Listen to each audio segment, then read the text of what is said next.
Napenda kwa niaba ya serikali kutoa pole kwa Padre Dr. Charles Kitima, Katibu Mkuu wa Baraza la Maaskofu Tanzania TEC. Lakini pia pole kwa baraza zima la maaskofu na kanisa kwa ujumla kufuatia tukio la kushambuliwa na kuumizwa vibaya wakati akiwa kwenye makazi yake. Serikali inalaani vikali na kukemea tukio hilo pamoja na matukio mengine kama hayo ya uvunjifu wa sheria, na serikali imepokea kwa unyenyekevu rai iliyotolewa na kanisa kupitia kwa makamu rais wa TEC hapa. Napenda niwahakikishie Watanzania na wapenda haki, amani na usalama kuwa tayari serikali kupitia Wizara ya Mambo ya Ndani imeviagiza vyombo vya dola kuwatafuta, kuwakamata na kuwachukulia hatua kali za kisheria waliohusika na tukio hilo na wale wote watakaothibitika kuhusika na matukio kama hayo ambayo hayakubaliki kabisa mahali popote.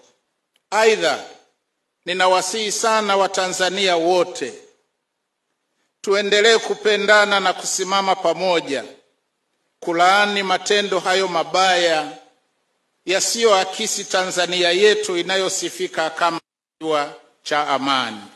Ni wito wa serikali kwa Watanzania wote kujitokeza kuhuisha taarifa zao katika daftari la kudumu la wapiga kura na kushiriki kikamilifu katika uchaguzi kwa kugombea nafasi mbalimbali za uongozi, kushiriki kampeni na kujitokeza kupiga kura siku ya uchaguzi. Napenda kusisitiza umuhimu wa kudumisha amani na utulivu wakati wote wa maandalizi na kampeni za uchaguzi mkuu mwezi Oktoba. Ni muhimu pia kuepuka kauli za kibaguzi, kichochezi, uzushi na upotoshaji kupitia mitandao ya kijamii na njia nyingine za mawasiliano kwa misingi ya tofauti ya itikadi zetu za kisiasa, kidini, kabila au rangi. Uamuzi wa Baba Mtakatifu Francisco kuunda jimbo hili jipya sio tu umeipa Bagamoyo hadhi, lakini pia umesogeza huduma za kichungaji kwa waamini na utaongeza kasi ya uinjilishaji.